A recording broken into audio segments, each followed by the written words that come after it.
Welcome to the Cenario Podcast, your guide to mental health and well-being.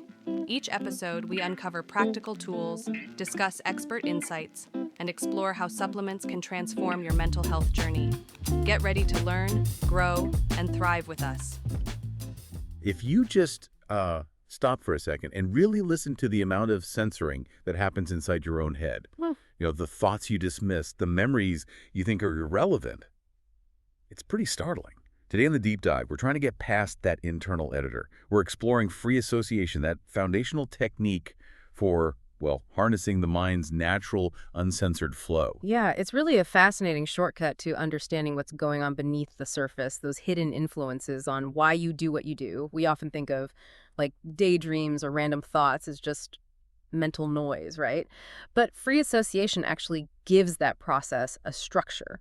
So we're diving into this core method. It came from Sigmund Freud way back in the late 1800s, but honestly, it's still incredibly relevant for therapy, sure, but also for creativity, even neuroscience today. Accessing the unconscious, that's the goal. And what strikes me is that this whole thing, this talking cure, really only came about because hypnosis, which he was using before, just wasn't quite hitting the mark. What were the problems Freud was running into with hypnosis that made him look for something else? Well, look, hypnosis was really inconsistent. It didn't work reliably for everyone, and even when it did produce insights, sometimes those insights just vanished once the person was out of the trance. He needed something more stable, a way for the patient to be fully present, fully aware, and actively participating in figuring things out. So when he started just encouraging patients to say literally anything that crossed their mind, no matter how random or embarrassing or disconnected it seemed, that's when he noticed these patterns emerging. Things hypnosis couldn't reliably get at. Okay, so the core instruction sounds almost too simple. Just talk, unfiltered, say whatever pops into your head. Don't judge it, don't try to make it logical. Exactly. And it sounds simple, but it's actually quite radical because it forces you to drop the usual social editing, the constant monitoring of what you say. You just follow the mind's raw connections. The idea is that the unconscious, all that stuff we're not directly aware of, is actually steering that flow. And that kind of unstructured talk became known as the talking cure. It completely replaced hypnosis for Freud and really became the absolute foundation of psychoanalytic therapy. Right. Now let's picture this in practice. In therapy, we all have that classic image, don't we? The patient on the couch, the analyst sitting behind them, out of sight. It seems a bit dramatic, maybe. But there's a reason for that setup, isn't there? What's the psychological thinking behind it? Yeah, it's not just for show. It's primarily about minimizing social pressure. Yeah. If you're not making direct eye contact, you're less likely to unconsciously try to perform or say what you think the therapist wants to hear. It encourages the focus to turn entirely inward rather than outward towards the analyst's reactions. Now, modern practice is often face-to-face, but the principle is the same. Create a space safe enough for that core rule. Say everything, especially the stuff that seems trivial or maybe even embarrassing. And while the client is doing this, the therapist is practicing something called evenly hovering attention. That sounds almost passive, like just zoning out while someone talks. No, it's actually the opposite of passive. It's incredibly disciplined listening. It means the therapist has to actively resist imposing their own agenda or jumping on the first interesting theme that pops up. They need to keep their attention distributed evenly across everything the person says. They're scanning for signals like contradictions, sudden emotional shifts, changes in tone. And this is important, the gaps, the silences. Okay, gaps and silences. That leads us straight to this idea of resistance. If the therapist is listening for these pauses, how do they know it's actual resistance, the mind defending itself, and not just, the person running out of things to say for a second? Isn't there a danger the analyst just sees what they expect to see? Confirmation bias? That's a really important question, and yes, context is everything. Resistance isn't just any silence. It often shows up as a distinct pattern, like maybe someone cracks a joke immediately after mentioning their difficult mother, or they suddenly start talking about grocery lists right after touching on a really painful feeling. The analyst isn't looking for resistance exactly. They notice when that free-flowing association suddenly hits a wall or takes a sharp, unexpected detour.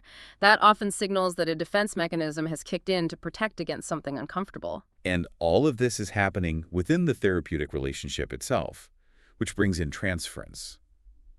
Let's say I find myself getting really irritated with my therapist, maybe because something they did reminded me vaguely of my critical old boss. How does digging into that feeling right there in the room help me understand patterns from my past? It feels kind of indirect. It feels indirect, but it's incredibly direct data. Because that feeling, that disproportionate irritation, maybe it's happening live right now in a safe space, it's like a replay. It gives you immediate firsthand information about those relational templates you learned way back when.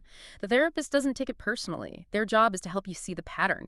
Okay, the strong feeling is coming up now. Where have you felt this before?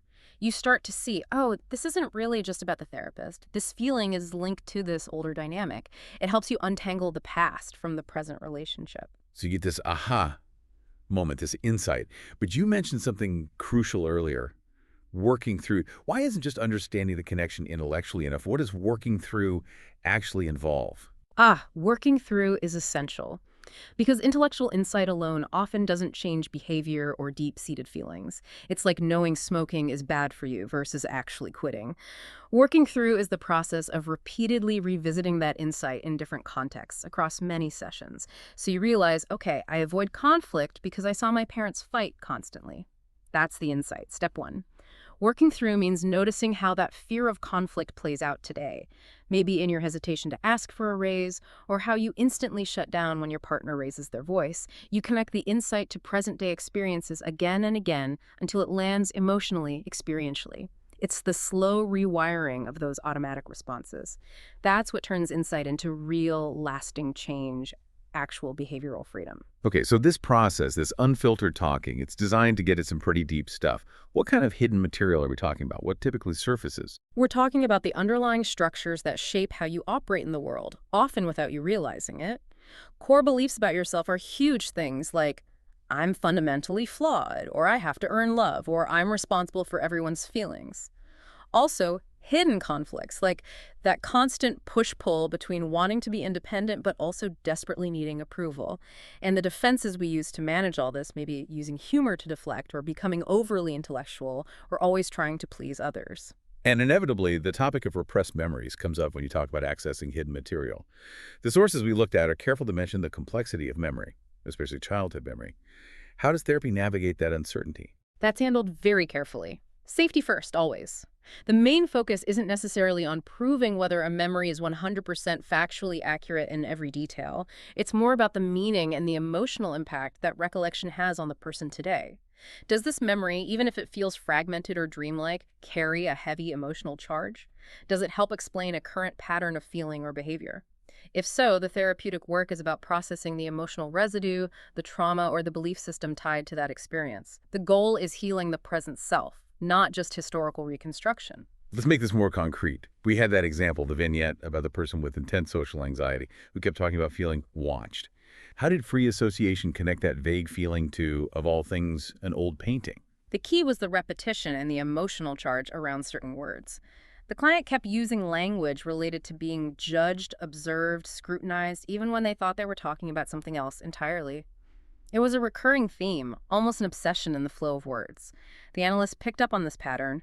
Then, seemingly out of the blue, amidst other thoughts, the client mentioned this stern-looking portrait of a man that hung in their childhood bedroom. Very severe, very watchful. So the free association just kept bringing up the feeling tied to the painting, even if the conscious mind had dismissed the painting itself as totally irrelevant. Exactly. FA delivered the crucial data point, the symbol that linked the abstract anxiety, I feel watched, to a concrete historical source. They realized they'd basically internalized the judgmental gaze from that painting, and it had become their inner critic. Recognizing that source started to diffuse the anxiety's power. And the other example, the client who avoided conflict, the one whose associations were full of words like silence, tiptoes, slam doors. How did that connect to their adult life? Those weren't just random words, they were like fragments of the emotional atmosphere of their childhood home. The free association kept circling back to themes of suppression, of fear around speaking up. It gradually became clear that expressing needs or disagreement as a child often led to huge blow-ups, literally slam doors and angry silence. So the learned response was, keep quiet, walk on eggshells, don't make waves. As an adult, this translated into chronic people-pleasing to avoid conflict at all costs, which, of course, built up enormous resentment. Seeing that pattern emerge through FA gave them the chance to start learning how to voice their needs differently, breaking that old cycle. The insights are clearly powerful.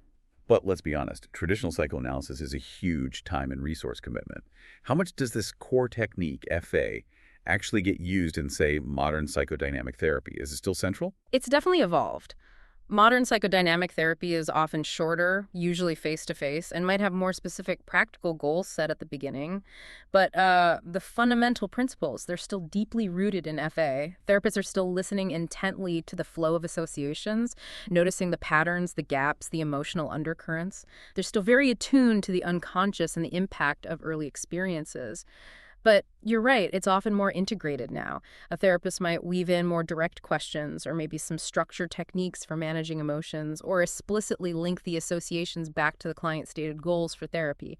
It's less purely observational, perhaps. Okay, so it's often part of a broader toolkit now, not necessarily the only tool. If someone listening isn't in therapy but is just curious about this idea, letting the mind wander, seeing what comes up, what's a real takeaway benefit? I'd say the core benefit is self-awareness, which then opens a door to behavioral freedom. When you start to notice the automatic links your mind makes, like, oh, whenever I feel criticized, my first instinct is to shut down, suddenly you have a tiny bit of space to choose a different response. So yeah, deeper insight, definitely. A chance for emotional processing. And interestingly, it can also boost creativity. Letting your mind make those unusual connections can spark new ideas that your logical, linear thinking might normally dismiss. You mentioned creativity. Sometimes people equate FA with stream of consciousness writing. Is there a difference? Yeah, there's a key difference, though they seem similar on the surface. Stream of consciousness is mainly a literary technique, aiming to capture the flow of thought for artistic effect. Free association is a therapeutic technique used within a clinical relationship with the specific goal of uncovering unconscious material for psychological insight and healing. The context and purpose are different. Right. So for someone wanting to try this safely on their own, maybe through journaling, you outlined some practical steps. Could you walk us through that again, like a 10-minute exercise? Sure. It's pretty straightforward. First, find a quiet place where you won't be interrupted. Set a timer for just 10 minutes. Then, the main rule. Write continuously. Don't stop. Don't edit yourself. Don't correct spelling. Don't even backspace. Just keep the pen moving or fingers typing. Write down whatever comes into your head, words, phrases, images, memories, feelings. Doesn't matter if it makes sense. And if your mind goes totally blank... Just write blank or stuck? Exactly. Write stuck until something else pops up. The key is to push through that urge to censor or stop the flow. Just keep going for the full 10 minutes. Okay, timer goes off. Then what? Do you immediately try to figure it all out? Yeah. No, probably best not to analyze right away. Maybe give it a little space. And then just skim back over what you wrote. Don't overthink it, but circle anything that feels emotionally charged. Maybe something that surprised you or felt a bit weird or embarrassing to write down, or a word or theme that kept repeating. Later, you can reflect on those circled bits.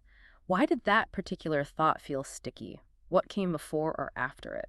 Those moments where the filter slipped, where there was hesitation or strong feeling, that's often where interesting unconscious stuff might be peeking through. It really underscores the idea that everything is data, doesn't it? Yeah.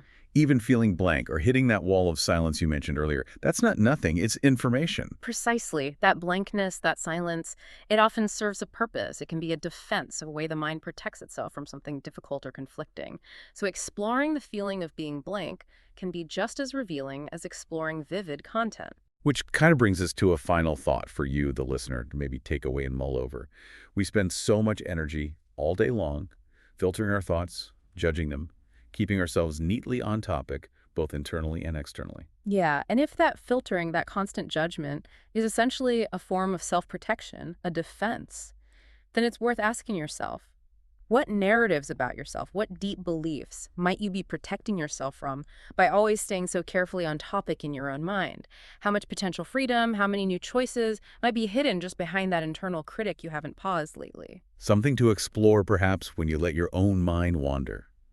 That's it for this deep dive into, well, the architecture of the uncensored mind. We'll talk to you next time.